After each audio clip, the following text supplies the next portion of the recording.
Coming up, a Fargo man is facing up to 80 years behind bars for shooting 2 police officers. A Moorhead man is headed to prison after being busted by an undercover cop in a child sex sting.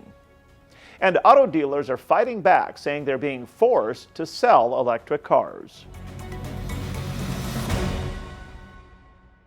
Hello and welcome to the Nightly Review. I'm Tom Tucker. We begin with a look at tonight's headlines, then a closer look with new information tonight in the drowning of a man at Big Detroit Lake. And in tonight's one-on-one conversation, how car dealers are suing the state of Minnesota over a new mandate forcing them to offer electric cars for sale. But first tonight, the Fargo City Commission is deadlocked on the issue of how to deal with the termination of a veteran police officer. Officer Justin Nacciatillo offered a lengthy appeal of his termination at a hearing before city commissioners. Commissioners are debating whether to allow the officer to resign retroactively or to allow his termination to stand. At issue is whether his termination followed policy or whether it was politically motivated. A Fargo man is facing nearly 80 years in prison when he is sentenced for shooting 2 Wisconsin police officers. Nathaniel Benton was convicted of several charges in a Wisconsin court yesterday, including attempted homicide. He was evading police because he was wanted in connection with a shooting in Fargo. Benton testified he wasn't trying to kill the officers. He says he was simply trying to get away. A Fargo man guilty of receiving and sending child porn via a social media site has been sentenced to 27 years behind bars. Jeffrey Buckmeyer was also ordered to pay $84,000 in restitution to the child victims depicted in his images. Investigators say the 42-year-old had more than 11,000 images and 900 videos of child porn, including children as young as 3 months old. Also, a Moorhead man is set to spend 17.5 years in prison for attempted sex trafficking of a child and distribution of child pornography. 48-year-old James Van Raden was found guilty of trying to solicit who he thought was a 10-year-old girl for sex. That child was actually an undercover officer who continued a conversation with Van Raden for several months. An attorney for a Moorhead man accused of killing a taxi driver last year wants to change the location of the trial. 19-year-old Willie Alonzo Sparkman Jr. is accused of killing the Moorhead taxi driver in May of 2021. Court documents indicate Sparkman planned to rob the taxi driver to help cover the cost of his rent. The defense attorney cites media coverage of the case as the reason for requesting the change of venue for the trial.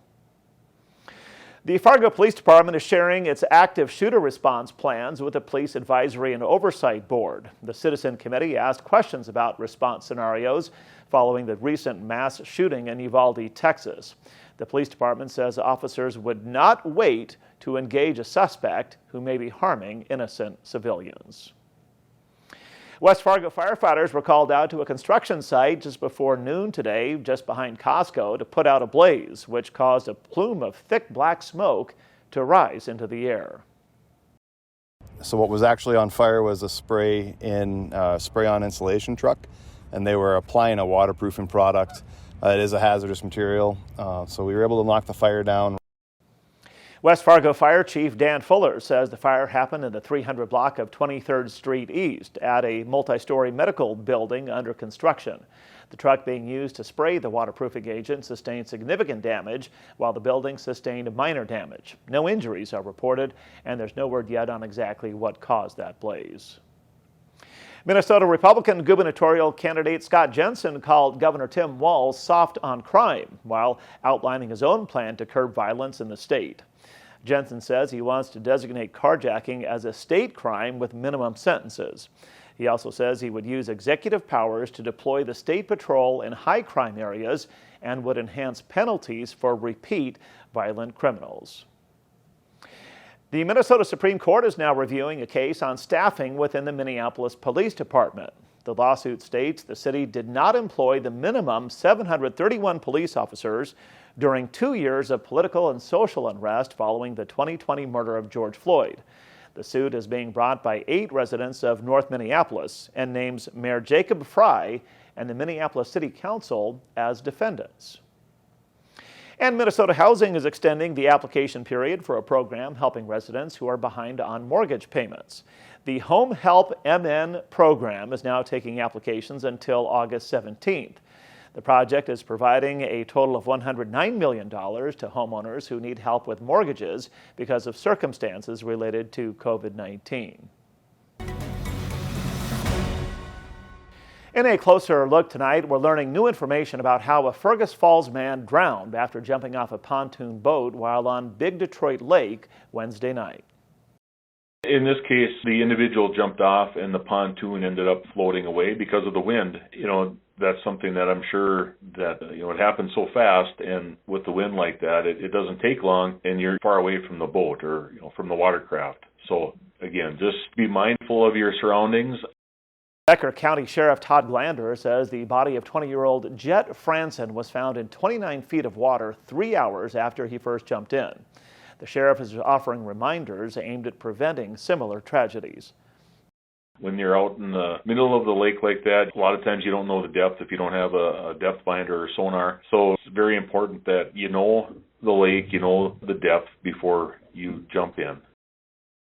Several law enforcement agencies responded to the drowning Wednesday night. We're told the 20-year-old victim was with friends at the time, some of whom tried to save him. The young man's death is now being investigated. Well, on a lighter note tonight, if you haven't done so already, please support our efforts by taking a moment to hit subscribe and the bell button below. That way you'll always be up to date on news and happenings in the FM Metro.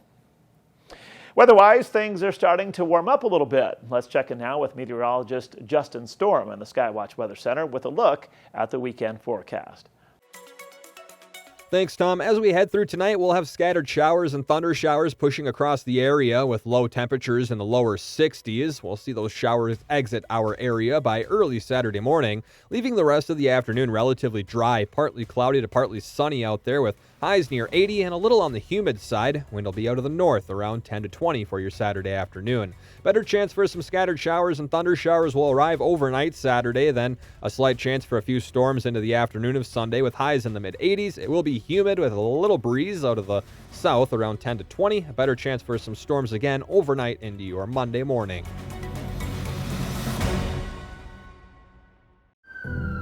It could happen to you or someone you love.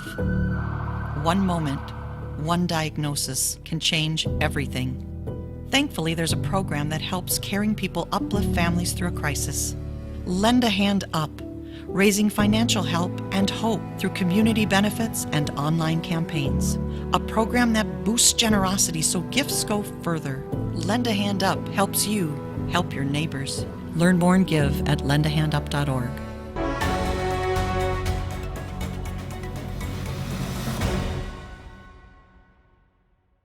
Welcome back to the Nightly Review. In my one-on-one conversation tonight, my guest is the president of the Minnesota Auto Dealers Association. Scott Lambert says his group is suing to block a mandate approved by Governor Tim Walz. Going into effect in 2024, it would require that 26% of all cars for sale on dealer lots be electric cars. Lambert first provided background on the mandate and how it came about. Well, there's two emission standards in this country right now. There's the federal standard, which is what we're all a part of, every state is a part of, but states have an option to opt into the California standards as well. And California, because they have such horrific air quality problems, many decades ago was given the opportunity to have their own emissions standards and their own emission system. And Minnesota is now one of 17 states that has opted to go into the California program. And what it means is vehicles will be built to a different emission system than the federal system.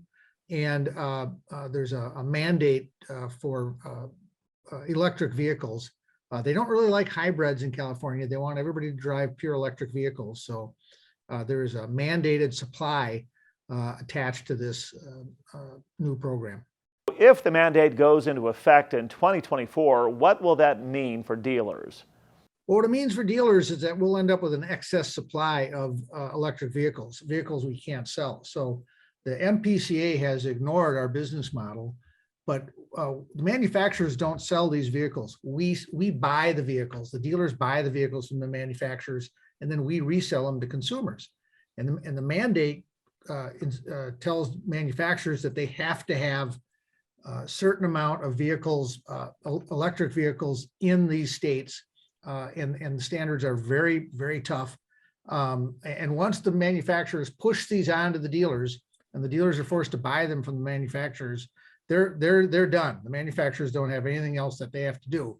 So the dealers then are stuck with an inventory that they may or may not be able to sell. Now, current demand in Minnesota, right now, just a titch over 2% of the vehicles we sell each year, new vehicles, are electric vehicles.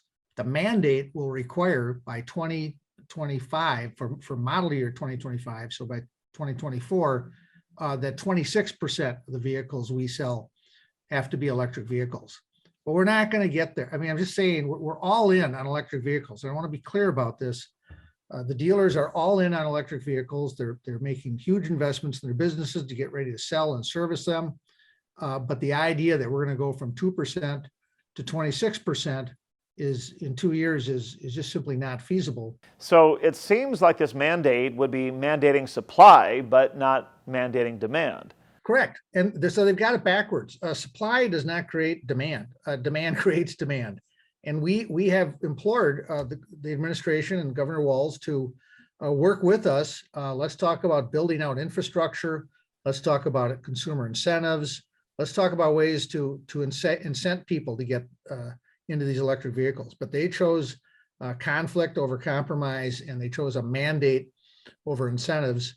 And they really chose a stick approach instead of a carrot approach. And I'd like to thank Scott Lambert, the president of the Minnesota Auto Dealers Association, for joining me for tonight's one-on-one conversation.